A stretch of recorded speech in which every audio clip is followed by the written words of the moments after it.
નમસ્કાર દોસ્તો, શું તમે જૂનાગઢના ગિરનાર રોપવેમાં બેસવાનું પ્લાનિંગ કરી રહ્યા છો? શું તમે જૂનાગઢ ફરવા જવાના છો કે પછી ભવિષ્યમાં પરિક્રમા કરવા જવાના છો? તો આજે હું તમને ગિરનાર પર્વતની બાજુમાં જ રહેવાની એક એવી જગ્યા બતાવીશ કે જ્યાં ખૂબ જ વાજબી ભાવે તમને સારી જગ્યા રહેવાની મળી રહેશે. તો આ જગ્યા કઈ છે, એક રૂમનો એક દિવસનો ચાર્જ કેટલો છે અને આ રૂમમાં કેવી કેવી સુવિધાઓ મળે છે, તે તમામ બાબતો આ વિડીયોમાં હું તમને જણાવીશ. જો તમે જૂનાગઢ આવો છો અને ભવનાથમાં તમારે ક્યાંય રોકાવું હોય તો આમ તો ઘણા બધા આશ્રમ છે, ઘણી બધી જ્ઞાતિઓની વાડી છે, પરંતુ હું જ્યાં રોકાયો છું તે છે કોળી સમાજની વાડી. આમ તો વાડી કોળી સમાજની છે, પરંતુ એવું ભેદભાવ રાખવામાં નથી આવતો. તમે જો અન્ય જ્ઞાતિના હશો તો પણ તમને અહીંયા રહેવા માટેની વ્યવસ્થા કરી દેવામાં આવશે. તો હું તમને એનો નંબર પણ આપીશ આ જગ્યાનો, અને સાથે જે લોકેશન પણ આપીશ.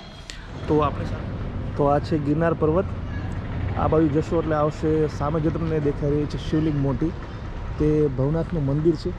સામે જે પીળો કલરનું જે દેખાય છે તમને, અને આ બાજુ તમે આવશો એટલે આ તમને વાડી જે છે તે મળી જશે ખૂબ જ આસાનીથી. એકદમ ભવનાથ મંદિરની બાજુમાં જ છે, અને આખું જે પરિસર છે આ વાડીનું જ છે.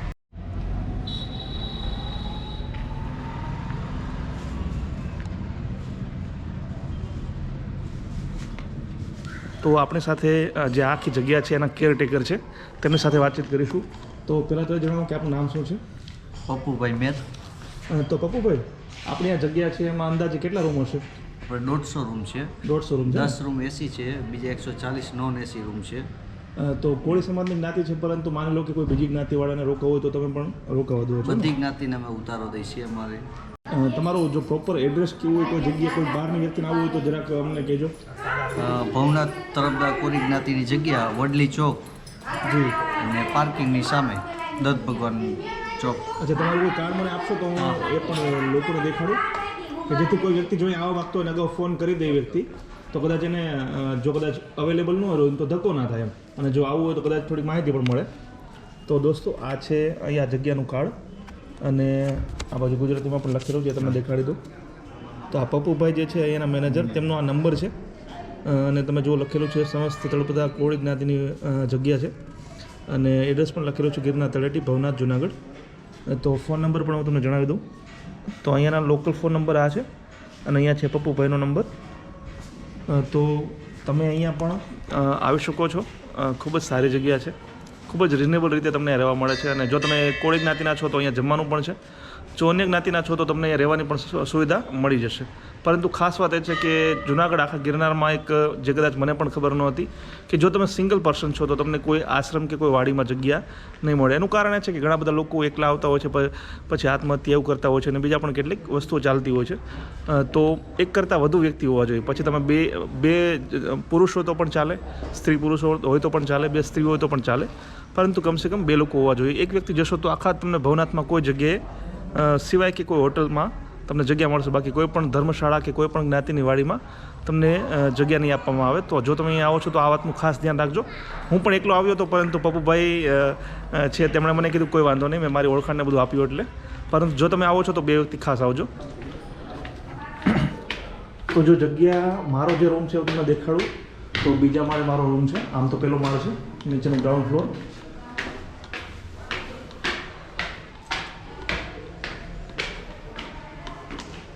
તો ઉપરથી આ જગ્યા કંઈક આવી લાગે છે. નીચે તમે જુઓ કે એક ખુલ્લી જગ્યા છે, અને 1, 2 અને 3 માળનું મકાન છે આ, અને ઘણા બધા રૂમ પણ સારા છે.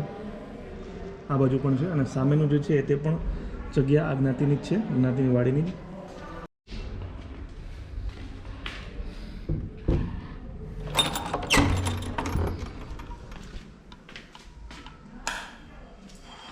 તો આ એ રૂમ છે કે જે મને આપવામાં આવ્યો છે. જગ્યા ખૂબ નાની છે, પરંતુ એક વ્યક્તિ હોવાના કારણે આટલી જગ્યા એક વ્યક્તિ માટે પૂરતી છે. અહીંયા સંડાસ બાથરૂમ છે સાથે એટેચ, અને 2 બેડ છે. જો તમે 2 વ્યક્તિ આવો છો તો પણ સારી રીતે રહી શકો છો. મોટાભાગે જે અહીંયા આવતા હોય છે તે સામાન્ય રીતે રાત રોકાવા માટે આવતા હોય છે. તો પંખો પણ છે, કન્ડિશન પણ ઠીકઠાક સારી છે, અને ગેરંટી પણ છે. તો એક વ્યક્તિ અથવા તો 2 વ્યક્તિ છે તેના માટે આ બેસ્ટ જગ્યા છે. અને જો આ જગ્યાના ચાર્જની વાત કરું તો તમને 24 કલાકના મને મારી પાસેથી લેવામાં આવ્યા છે 300 રૂપિયા. જો તમે સામાન્ય કોઈ હોટલમાં જશો અહીંયા ભવનાથમાં તો પણ મને લાગે છે કે 500 રૂપિયાથી નીચે તો કોઈ વ્યક્તિ કોઈ હોટલમાં નહીં લે. તો ખૂબ જ રિઝનેબલ ભાવ પણ છે અને જગ્યા પણ મેં તમને દેખાડી. તો જો તમે અહીંયા આવવા માગતા હો, જ્યારે પણ જૂનાગઢ આવો, ભવનાથમાં રહેવા માગતા હો, તો આ એક ઓપ્શન પણ છે. આમ તો ઘણા બધા આશ્રમ બીજા પણ છે, ત્યાં પણ તમે ટ્રાય કરી શકો છો. પરંતુ અમુક જોઈએ તો લગભગ 300 રૂપિયા ચાર્જ ચાલતો હશે બધી જગ્યાએ. બની શકે ક્યાંક સુવિધા વધારે હોય, ક્યાંક ઓછી હોય, પરંતુ મને આ જગ્યા એકદમ સુટેબલ લાગી છે. તો અંદરથી આ વાડી કંઈક આવી દેખાય છે. અલગ અલગ રૂમ છે. હાલમાં તો લગભગ માણસો ઓછા છે, જેથી મોટાભાગની રૂમ ખાલી જ છે. જો પરિક્રમા ચાલુ હોત તો કદાચ એક પણ રૂમ મને પણ મળવી મુશ્કેલ હોત. તો ઓવરઓલ એક્સપિરિયન્સ મેં તમને જણાવ્યો. બધી રૂમની કન્ડિશન પણ લગભગ સેમ છે. તો તમે જોઈ શકો છો આખી વાડીને.